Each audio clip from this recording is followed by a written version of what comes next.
Hello दोस्तों, आप सभी का हमारे यूट्यूब चैनल में स्वागत है। और फिर से मैं आप लोगों के सामने एक नए टॉपिक के साथ हाजिर हूँ। और टॉपिक क्या है? Representation of irrational number on number line. किसी भी इर्रेशनल नंबर को नंबर लाइन में कैसे रिप्रेजेंट करेंगे? सबसे पहले यह समझ ले कि इर्रेशनल नंबर होता क्या है, कैसा होता है, क्या इसका फॉर्म होता है, किस किस फॉर्म में दिख सकता है। तो ये इर्रेशनल नंबर क्या होता है, किस किस फॉर्म में होता है, इसका लेक्चर हमने अपने यूट्यूब चैनल में डाल रखा है। अगर आप नहीं देखे हैं तो प्लीज इसको देख लें। अब अगर आपको थोड़ा सा अगर मैं हिंस करूं कि इर्रेशनल नंबर क्या होता है, तो इर्रेशनल नंबर एक ऐसा नंबर होता है जिसका डेसिमल एक्सपेंशन ना तो टर्मिनेटिंग होगा, ना ही कभी रिपीटिंग होगा। यानी ना तो कभी टर्मिनेट करेगा, ना ही कभी रिपीट करेगा। उसका दूसरा फॉर्म होता है कि कोई नंबर स्क्वायर रूट के अंदर में है और वो नॉन परफेक्ट स्क्वायर है। जैसे स्क्वायर रूट ऑफ 3, ये क्या है? इर्रेशनल नंबर है। क्यूब रूट के फॉर्म में अगर है, ये नॉन परफेक्ट क्यूब है, ये भी क्या है? इरेशनल नंबर है। ये भी क्या है? इरेशनल नंबर है। तो इस वीडियो शुरू करने से पहले आपसे एक रिक्वेस्ट है कि अगर आप मेरे चैनल पर नए हैं, चैनल को सब्सक्राइब जरूर करें और वीडियो अच्छा लगे तो लाइक, कमेंट और शेयर जरूर करें। तो चलिए वीडियो को स्टार्ट करते हैं। तो इरेशनल नंबर क्या होता है, ये आपको समझ में आ गया। इसको हम नंबर लाइन पर कैसे रिप्रेजेंट करेंगे? एक सवाल और है, सर नंबर लाइन क्या होता है? नंबर लाइन मतलब कि दुनिया में जितना भी रियल नंबर है, उस नंबर को अगर हम एक इमेजिनरी लाइन में दिखा दे, लोकेट कर दे, तो वो लाइन क्या बन जाएगा? नंबर लाइन बन जाएगा। नंबर लाइन का भी वीडियो मेरे यूट्यूब चैनल में है, अगर आप वो भी नहीं देखे तो उसको भी देख लें। तो नंबर लाइन का मतलब एक ऐसा इमेजिनरी लाइन जिसमें हम सारा का सारा रियल नंबर को रिप्रेजेंट कर सकते हैं। 0, 1, 2, 3, -1, -2, -3 एंड सो ऑन। इसको कभी कभी हम सॉरी रियल नंबर लाइन बोलते हैं। नंबर लाइन को हम क्या बोलते हैं? Real number line. इसका मतलब ये हुआ कि नंबर लाइन पे दुनिया का जो भी रियल नंबर है उसको हम कहीं ना कहीं लोकेट कर सकते हैं, उसका कहीं ना कहीं पोजीशन होगा। दूसरा, दुनिया में अगर कोई भी नंबर लाइन कोई भी नंबर है तो नंबर लाइन तो होगा। दूसरा कि इस लाइन में जितना सारा पॉइंट है वो किसी ना किसी रियल नंबर का होगा। तो सवाल ये हुआ कि जैसे क्वेश्चन है, आपको स्क्वायर रूट ऑफ 2 ये कैसा नंबर है? इरेशनल नंबर है। ऐसा नंबर है इरेशनल नंबर, स्क्वायर रूट में है और परफेक्ट स्क्वायर नहीं। इस इरेशनल नंबर को नंबर लाइन में रिप्रेजेंट करना। रियल नंबर का दो कैटेगरी, एक इरेशनल और एक रेशनल। ये क्या है? इरेशनल नंबर है लेकिन है तो रियल नंबर। अगर ये कोई रियल नंबर है तो नंबर लाइन पे इसका भी कहीं ना कहीं लोकेशन होगा, इसका भी कहीं ना कहीं कोई ना कोई पॉइंट फिक्स होगा। हर एक रियल नंबर का कोई ना कोई पॉइंट फिक्स होगा। आपको समझ में आया? तो ये √2 का पोजीशन कहाँ पे होगा, यही आपको पता करना है। इसी को पढ़ने के लिए हम लोग आए हैं यहाँ। इस लेक्चर के बाद आपको स्क्वायर रूट ऑफ 2 इवन कैसा भी नंबर अगर हो, 2.5 या फिर 2.6, ये भी क्या है? इरेशनल नंबर है। इसका भी कहीं ना कहीं लोकेशन होगा। कैसे रिप्रेजेंट करेंगे यही आपको सीखना है। सबसे पहले हम लोग देखते हैं स्क्वायर रूट ऑफ 2 को नंबर लाइन में कैसे रिप्रेजेंट करेंगे। इसको रिप्रेजेंट करने के लिए आपको एक चीज का पता होना चाहिए, वो है Pythagoras theorem. Pythagoras theorem class 7 से ही स्टार्ट है। तो जरा उसको समझते हैं कि पाइथागोरस थ्योरम क्या होता है। उसको हम शॉर्ट में हमेशा लिखेंगे PGT, पाइथागोरस थ्योरम। जो पाइथागोरस थ्योरम है, ये जो अप्लीकेबल है किसके लिए है? राइट एंगल ट्रायंगल के लिए। किस ट्रायंगल के लिए भाई? राइट एंगल ट्रायंगल के लिए। ट्रायंगल जो 3 लाइन सेगमेंट से घिरा हो, एक ऐसा सिंपल क्लोज फिगर जो 3 लाइन सेगमेंट से घिरा हो, क्या है? ट्रायंगल कहलाता है। इसमें 3 एंगल होते हैं, 3 साइड्स होते हैं, 3 वर्टाइसेस होते हैं। अब ट्रायंगल का टाइप भी होता है, equilateral, isosceles, scalene, acute angle और पेज और राइट एंगल। 6 टोटल टाइप्स होता है on the basis of side 3, on the basis of angle 3। उसमें से एक स्पेशल टाइप्स हम लोग देखने वाले हैं, राइट एंगल ट्रायंगल को। राइट एंगल ट्रायंगल उस ट्रायंगल को कहते हैं जिसका कोई एक एंगल क्या हो? 90 डिग्री का हो। सपोज मैंने कहा ये राइट 90 डिग्री का है। अब ये जो ट्रायंगल है ये क्या है? राइट एंगल ट्रायंगल है। ABC राइट एंगल ट्रायंगल है। अगर आपको पता होगा कि राइट एंगल ट्रायंगल में जो एंगल सबसे बड़ा होता है उसके सामने का भी साइड सबसे बड़ा होता है, और बाकी दो एंगल साइड क्या होगा, इससे छोटा होगा। लेकिन राइट एंगल के सामने वाला जो साइड होता है उसको एक स्पेशल नाम से हम जानते हैं, हाइपोटेनस। इस नाम से जानते हैं, हाइपोटेनस। पाइथागोरस मैथमेटिशियन का नाम है, वही ने इसको डिस्कवर किया था। पाइथागोरम ट्रिपलेट था, उसी से उसने डिस्कवर किया था। इसको क्या बोला गया, हाइपोटेनस। यानी 90 का सामने वाला साइड क्या हो गया, हाइपोटेनस हो गया, फिक्स हो गया। बचा दो साइड, एक बी सी और एक ए बी। कभी कभी हम लोग ये दोनों साइड को इस राइट एंगल ट्रायंगल का लेग्स बोलते हैं। क्या बोलते हैं, लेग्स। लेकिन हम लोग इन दोनों में से किसी एक को परपेंडिकुलर बोलेंगे, किसी एक को बेस बोलेंगे। जनरली आपके लेवल पे इसको बेस बोलेंगे, लेकिन ट्रिग्नोमेट्री में ये पी भी बन सकता है, परपेंडिकुलर हो सकता है, ये भी परपेंडिकुलर हो सकता है। कोई भी एक परपेंडिकुलर एक बेस होगा। मान लीजिए कि ये बेस है और ये क्या है, परपेंडिकुलर है। तो अकॉर्डिंग टू पीजीटी पाइथागोरस का कहना था कि जो एच का स्क्वायर, परपेंडिकुलर का स्क्वायर और बेस के स्क्वायर के क्या होगा, बराबर होगा। ये पाइथागोरस थ्योरम। यानी कि एच बराबर पी प्लस सी कभी, सॉरी, पी प्लस बी कभी होगा नहीं। यानी कि अगर स्क्वायर नहीं कीजिएगा बराबर नहीं होगा। हमेशा किसी भी ट्रायंगल में दो साइड का सम तीसरा से क्या होता है, बड़ा होता है। ये इनइक्वालिटीज ऑफ ट्रायंगल में आप पढ़े होंगे क्लास 7 में, क्लास 9 में भी। तो नहीं पढ़े तो आगे फिर पढ़िएगा। तो कभी नॉर्मल ऐड करने से इक्वल नहीं होने वाला। लेकिन अगर वही हाइपोटेनस का स्क्वायर कर दे तो परपेंडिकुलर का स्क्वायर और बेस का स्क्वायर क्या हो जाएगा, बराबर हो जाएगा। इसका प्रूफ भी है 10th क्लास में, पाइथागोरस थ्योरम का प्रूफ भी है। कभी ये सिंपल जोड़ देंगे, मान लीजिए कि पी प्लस बी कर देंगे, एच के कभी बराबर नहीं होने वाला। लेकिन स्क्वायर करने के बाद बराबर होगा, यही पाइथागोरस का कहना था। इसी पाइथागोरस का हेल्प करते हुए हम इसको भी नंबर लाइन में रिप्रेजेंट कर लेंगे। समझ में आया आपको बात? तो चलो देखते हैं, इसको यही रहने देते हैं कि रूट टू को नंबर लाइन में कैसे रिप्रेजेंट करेंगे। सॉरी, जरा देखिए, अगर मैं कहूं कि यहां से यहां तक कितना यूनिट है, आपका जवाब होगा सर 1 यूनिट का है। तो जरा सोच के देखिए कि अगर ये 1 यूनिट का है, इसके ऊपर भी अगर 1 यूनिट हम 90 डिग्री में बना ले, ये 90 डिग्री ले लें और ये भी क्या ले ले, 1 यूनिट का। तो जरा बताइए, इसको अगर हम ज्वाइन करें तो क्या ये हाइपोटेनस नहीं होगा? ये क्या हो जाएगा, हाइपोटेनस। सपोज कीजिए ए बी सी, तो ए बी सी क्या बना, एक राइट एंगल ट्रायंगल बना, जिसे बेस क्या था, 1 है। हमने क्या किया, परपेंडिकुलर 1 ड्रॉ किया। अब जरा एच का फॉर्मूला, इसका फॉर्मूला लगा देखें तो पाइथागोरस थ्योरम का ये क्या होता है, एच स्क्वायर बराबर P square plus B square. पी का वैल्यू क्या है, 1 का स्क्वायर, बी का वैल्यू क्या है, 1 का स्क्वायर। तो एच स्क्वायर बराबर क्या आ गया, 1 प्लस 1 2 आ गया। तो क्या हम बोल सकते हैं कि एच स्क्वायर अगर 2 है तो इस एच का वैल्यू क्या आएगा, स्क्वायर रूट ऑफ 2। यानी ये जो पूरा लेंथ है वो क्या आएगा, स्क्वायर रूट ऑफ 2 आएगा। मुझे तो यही चाहिए था ना। हम क्या करेंगे, इस 1 यूनिट को लेंगे बेस, इसके ऊपर में एक नॉर्मल ड्रॉ करेंगे, परपेंडिकुलर ड्रॉ करेंगे। कितना यूनिट का है, 1 यूनिट का है। हाँ, आपको इसको बनाने के लिए एक स्केल चाहिए, पेंसिल का भी यूज किया तो ज्यादा सही रहेगा, और एक कंपास चाहिए। तो हम क्या किए, एक 1 यूनिट का मेजर था ही, जितना बड़ा ये था उतना ही बड़ा ऊपर में एक 1 यूनिट का परपेंडिकुलर ड्रॉ की। क्या ड्रॉ की, परपेंडिकुलर। ये 90 है, ये 1 यूनिट है, ये भी क्या हो गया, 1 यूनिट हो गया। जरा देखिए, तो इसको अगर हम ज्वाइन करें तो ये क्या बन गया, हाइपोटेनस। और हाइपोटेनस का वैल्यू कितना आ गया, √2। तो मुझे पता चल गया कि ये क्या है, √2 का है।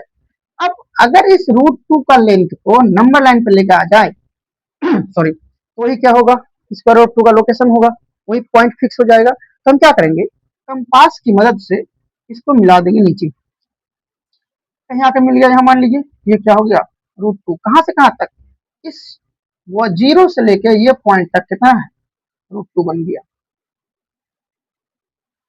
क्या आपको समझ में आया? यानी √2 बनाने के लिए हमने एक राइट एंगल ट्रायंगल सोचा, बेस को 1 रखा, हाइट को भी क्या रखा, 1। ये 1 है, ऊपर भी क्या है, 1। तो 1 का स्क्वायर प्लस 1 का स्क्वायर 2, स्क्वायर रूट ऑफ 2 बन गया ये हाइपोटेनस, और हाइपोटेनस का लेंथ ले लिए। इसी की मदद से हमने √2 को नंबर लाइन पर रिप्रेजेंट कर दिया। अब उन्हें सवाल आएगा कि सर आप तो बहुत चालाक निकली, √2 तो बहुत आसान था, जरा बताइए √3 कैसे बनेगा। तो फिर से सुन लीजिए, इसी ट्रायंगल में अब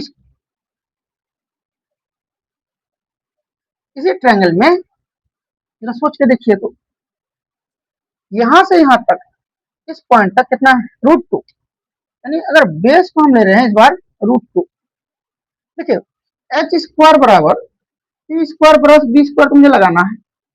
बी क्या मिल गया मुझे √2। अच्छा √2 का स्क्वायर क्या होगा, ये तो हो जाएगा 2। देखिए पिछला ही लेक्चर में आपको बताए थे कि √2 के ऊपर में स्क्वायर है, स्क्वायर और रूट क्या हो जाएगा कैंसिल हो जाएगा।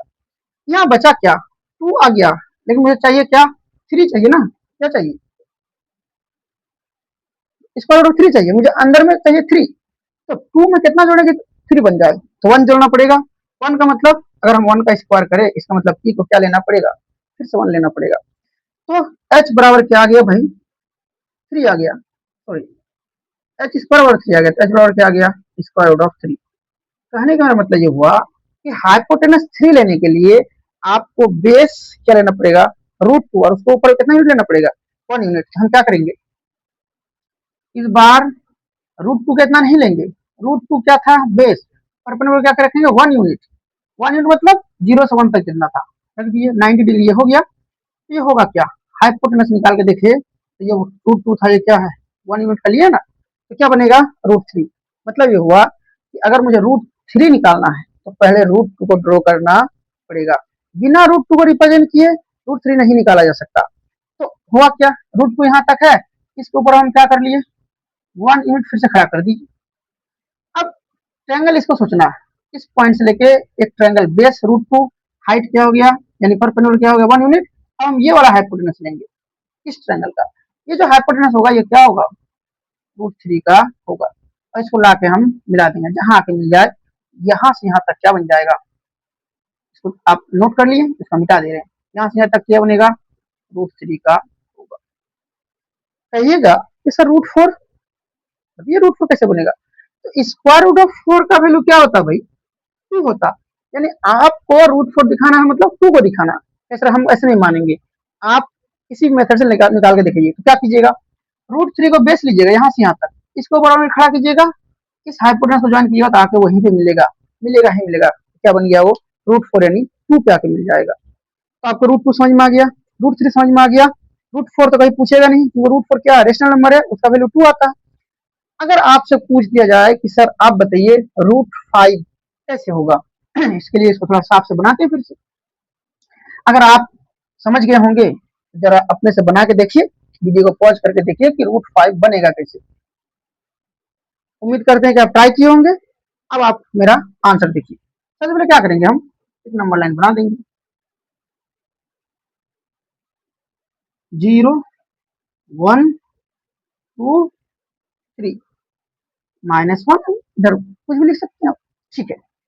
मुझे चाहिए क्या, मुझे चाहिए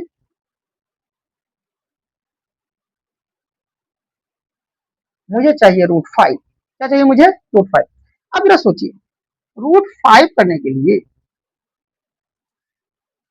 क्या 1 यूनिट का लेके बनेगा, वो तो √2 बन जाएगा। अगर हम 0 से लेके 2 2 यूनिट ले लें, ये क्या हो गया बेस, बेस हो गया 2 यूनिट का। अच्छा बेस क्या हो गया 2 यूनिट, तो 2 का स्क्वायर करेंगे तो क्या आ जाएगा 4।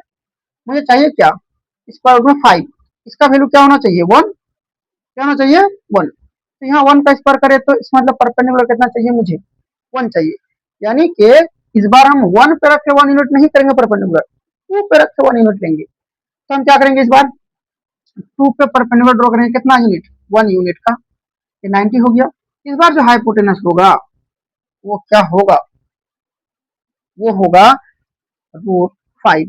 कैसे होगा यहाँ पर दिखा हुआ, क्या हो गया ये 5, एच बराबर क्या हो गया इसका √5, यानी कि हम इस बार क्या करेंगे 0 से लेके 2 तक ये इसको लेंगे बेस, और इसके ऊपर 1 यूनिट का हम नोट करेंगे, ये क्या कितना यूनिट का 1 यूनिट का।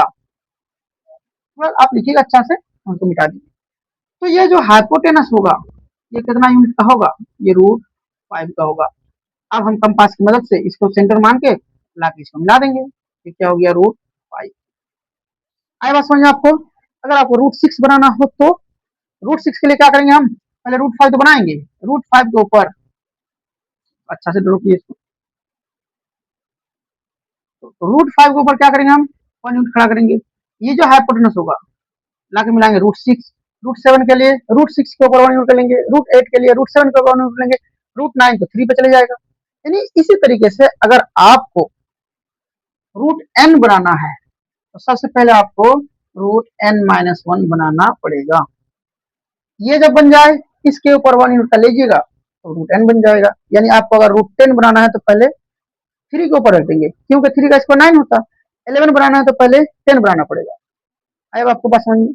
तो इस तरीके से कोई भी नंबर हो, अगर स्क्वायर रूट के अंदर में इंटीजर है, इरेशनल नंबर है, तो उसको आप इसी तरीके से पाइथागोरस थ्योरम की मदद से बना सकते हैं। कुछ कुछ बुक में एनसीईआरटी में भी इसी चीज को थोड़ा अलग टाइप से दिया हुआ है, कंफ्यूज नहीं होना है, वो सेम ही चीज, लेकिन वो थोड़ा कॉम्प्लिकेटेड आपको लगेगा। जैसा वो हम समझाते हैं कि क्या कैसे दिया हुआ उसमें कुछ इस तरीके से दिया हुआ 0, 1, 2 एंड सो ऑन। सबसे पहले क्या किया है कि इसको बेस को 1 लिया है, जो पहला केस में हम ही लिए थे, ये 1 हो गया। ये हाइपोटेनस जो हुआ ये क्या हो गया √2 हो गया, उसको लाके यहाँ क्या कर दिया वो ज्वाइन √2 हो गया। अब वो क्या किया है √3 के लिए इसी √2 को बेस लिया और यहाँ पे परपेंडिकुलर ड्रॉ किया। हम लोग तो वही किए थे, √2 को बेस ले लिए थे, इसके ऊपर 1 यूनिट का, ये 1 यूनिट का इसको लिया है। अब जब इसको ज्वाइन कीजिएगा ये भी क्या है 90 डिग्री है ना, परपेंडिकुलर ड्रॉ किया था 90 डिग्री। ये क्या हो गया इस बार हाइपोटेनस, ये क्या हाइपोटेनस होगा ये √3 होगा, और फिर इसको घुमा के लाके यहाँ ज्वाइन कीजिएगा तो √3 होगा। अब √4 के लिए क्या किया उसको यहाँ पे 90 डिग्री बनाया, वही यूनिट लिया, ये हाइपोटेनस हो गया, इसको मिलाया तो √4 हो जाएगा। इस तरीके से वो सर्कल के मतलब सर घुमा घुमा के इस तरह से ज्वाइन करते गया। ज्यादा कॉम्प्लिकेटेड लग रहा है क्योंकि यहाँ 90 डिग्री बनाना थोड़ा मुश्किल है, यहाँ पे हॉरिजॉन्टल लाइन पे वर्टिकल लाइन ड्रॉ करना बहुत आसान है, इसलिए हम आपको इस वर्टिकल हॉरिजॉन्टल लाइन पे बता दिए, एक ही तरीका है। अब सवाल यहाँ पे आके फंसता है कि सर अगर स्क्वायर रूट के अंदर में पॉइंट में हो तो कैसे बनाएंगे, उसका एक स्पेशल तरीका है। जैसे आपको रिप्रेजेंट करने बोला जाए, represent square root of 7.3 on number line. Question लिख लीजिए, represent square root of 7.3 on number line. इस 7.3 को नंबर लाइन पर आप कैसे रिप्रेजेंट कीजिएगा, इसका प्रॉपर स्टेप भी होता है, उसको आप हम बोल देंगे, आप नोट कर लीजिएगा। मतलब तरीका सीखिए करना क्या है, स्टेप कैसे लिखेंगे भी कैसे वो भी सीख जाएंगे। सबसे पहला काम, जो भी नंबर हो इस फॉर्म में, जो भी नंबर हो तरीका सेम है, सिर्फ डिजिट अलग होगा तो आपका लेंथ अलग अलग आएगा, लेकिन प्रोसेस सेम ही आपको रिपीट करना। क्या है प्रोसेस, क्या है तरीका, पूछ सकते हैं। सबसे पहला स्टेप देखिएगा कि जो नंबर आपका 7.3 है स्क्वायर रूट के अंदर में, उस स्केल लेंगे पहले, उस लेंथ का एक लाइन सेगमेंट ड्रॉ कर लेंगे। क्या बोले अभी इसके अंदर में 7.3 है, तो सबसे पहले हम क्या करेंगे, एक 7.3 का सॉरी नाम लिख लेंगे, इसका ए, इसका नाम लिख लेंगे बी। कितना लेंथ खींचेंगे इसका 7.3। अच्छा मीटर सेंटीमीटर क्या बोलेंगे, जिसमें आपको लेना वहां यूनिट बात करेंगे, तो 7.3 यूनिट का एक लाइन सेगमेंट हम ड्रॉ कर दिए। तो पहले लिख लेंगे, स्टेप थोड़ा थोड़ा लिखते हुए जाते हैं। सबसे पहले स्टेप क्या कर लिखेंगे, ड्रॉ लाइन सेगमेंट। अच्छा पूरा लिखने जाएंगे तो थोड़ा सा लेंदी हो जाएगा वीडियो, शॉर्ट में लिखते हैं, line segment A B is equal to 7.3, 3 unit लिख लेते हैं, ठीक है लिख लिए। उसके बाद क्या करना है, इसी ए बी लाइन को प्रोड्यूस करना, थोड़ा आगे तक बढ़ाना है, सी मान लेते हैं उसको। कितना आगे बढ़ाएंगे 1 यूनिट का। दूसरा step, extend A B line, इसे लिख सकते extend line A B to C such that B C is equal to 1 unit. B C कितना होना चाहिए 1 यूनिट का होना चाहिए। एक्सटेंड कर दिए, ठीक है। उसके बाद क्या करेंगे, उसके बाद ए से सी तक जो लेंथ मिला आपको, यानी 7.3 और 1 कितना हो गया 8.3 हो गया। इस 8.3 जो लाइन सेगमेंट मिला ए से लेके सी तक, इसको आपको करना है बाइसेक्ट। क्या करना है बाइसेक्ट, यानी मिड पॉइंट खोजना। सवाल ये हुआ कि सर मिड पॉइंट खोजेंगे कैसे, तो जरा सुनिए। अगर कोई लाइन सेगमेंट है, इसका लेंथ मुझे पता ही नहीं है, बस एक लाइन सेगमेंट है ए बी, इसका मुझे अगर मिड पॉइंट खोजना हो, बीच वाला बिंदु खोजना हो, उसके लिए हम क्या करेंगे, कंपास लेंगे। कंपास की मदद से क्या करेंगे, एक बार कंपास का नीडल को यहाँ रखेंगे और स्केल जो पेंसिल वाला ये है उसको खुला छोड़ देंगे, फैला देंगे। कितना फैलाएंगे, लगभग आधा से ज्यादा होना चाहिए। अब बाहर भी नहीं करेंगे, आधा से ज्यादा फैलाएंगे, एक पे रख के एक बार ऊपर कट करेंगे, एक बार नीचे कट करेंगे। अब उतना ही डिस्टेंस यानी वही लेंथ को एक बार बी पे रख के ऊपर कट करेंगे और नीचे कट करेंगे। जो पॉइंट मिला उसको अगर ज्वाइन कीजिएगा तो ये होता परपेंडिकुलर बाइसेक्टर, यानी ये लेंथ इस बार बराबर भी होगा और ये लाइन ये पॉइंट, ये जो लाइन निकला है ये लाइन इस पर परपेंडिकुलर भी होगा। तो परपेंडिकुलर बाइसेक्ट करने का रूल वही तरीका वही। हम भी क्या करेंगे, इसको परपेंडिकुलर बाइसेक्ट करेंगे। इसके लिए क्या करेंगे, कंपास लेंगे, कंपास नीडल को यहाँ रखेंगे और इसके जो पेंसिल वाला पार्ट है उसको लगभग हम सोचेंगे कि आधा से ज्यादा होना चाहिए। इसको ऊपर कट करेंगे, इसको नीचे कट करेंगे, किस पे रखे, ए पे रखे, एक बार सी पे रख के कट करेंगे। जहां कट किया वो हो गया आपका परपेंडिकुलर बाइसेक्टर का लाइन। लेकिन मुझे परपेंडिकुलर बाइसेक्टर का लाइन नहीं चाहिए, तो हम क्या करेंगे, इसको डॉटेड लाइन से स्केल की मदद से सीधा ड्रॉ करेंगे। कर दिए।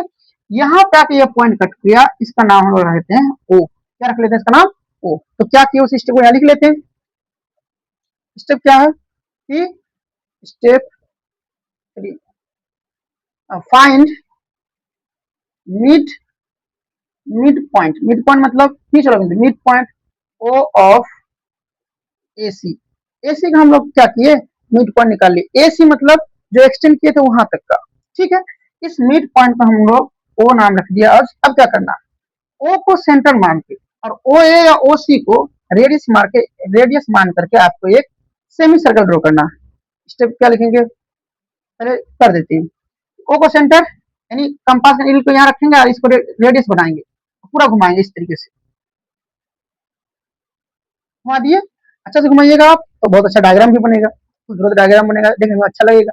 ठीक है, हम क्या किए, taking O as a centre, taking O as a centre draw a semi circle, semi circle. अच्छा ये स्टेप आप एक क्वेश्चन में लिख दे रहे हैं, पास में आप नहीं लिखा तो कोई दिक्कत नहीं है, बस डायग्राम आपको पता होना चाहिए। तो क्या किए, सेमी सर्कल ड्रॉ कर लिए। अब आपको क्या करना है, जो पॉइंट बी था इसका कुछ तो यूज होगा, बिल्कुल होगा। इसका यूज हम क्या करेंगे, इसका यूज करेंगे यहां से रख के हम क्या करेंगे, परपेंडिकुलर ड्रॉ करेंगे। कहां पे रखे, बी पे रखे, परपेंडिकुलर ड्रॉ करेंगे हम। तो क्या करेंगे स्टेप 5 में, बी डी यानी इसको परमानेंट ड्रॉ करें तो कहीं ना कहीं जाके कट करेगा इस पॉइंट को, इसको मान लेंगे डी। हम लोग क्या करेंगे, draw B D perpendicular to A C लिख दीजिए, ए सी लिखिए या बी सी लिखिए, जो लिखिए, परपेंडिकुलर ए सी कर दिए। ये डी क्या हुआ, जाके इस सर्कल को कहीं ना, डी क्या है, the point which cut the perpendicular draw cut off the circle, circle को वो कट किया। अब जो आपका बी डी लाइन होगा, कौन सा लाइन होगा, बी डी लाइन सेगमेंट, यही आपका होगा स्क्वायर रूट ऑफ 7.3, यानी ये जो लाइन है B D. So B D becomes square root of 7.3। यही क्या मिला आपका, सब में आपको यही प्रोसेस करना है। जितना लाइन सेगमेंट बोलेगा, जितना होगा उतना लाइन सेगमेंट बनाएंगे, एक यूनिट बढ़ाएंगे, उसको बाइसेक्ट करेंगे, ओ मान के रेडियस मान के उसको क्या करेंगे, सर्कल बनाएंगे, और जो परपेंडिकुलर ड्रॉ करेंगे, जो कट करेगा वही क्या होगा आपका, वो पॉइंट होगा, उतना लेंथ आपका होगा स्क्वायर रूट ऑफ उतना।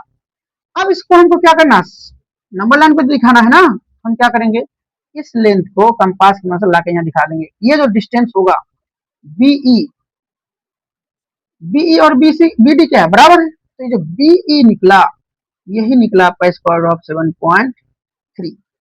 बात समझ में आपको, तो हर एक केस में प्रोसेस सेम है। मान लीजिए यहाँ पे 8.5 रहता, 8.5 पर लेते हैं, 10.3 रहता, 10.3 7.35 रहता है, तो हम उतना पे ही लेते, यही प्रोसेस रिपीट कर देते।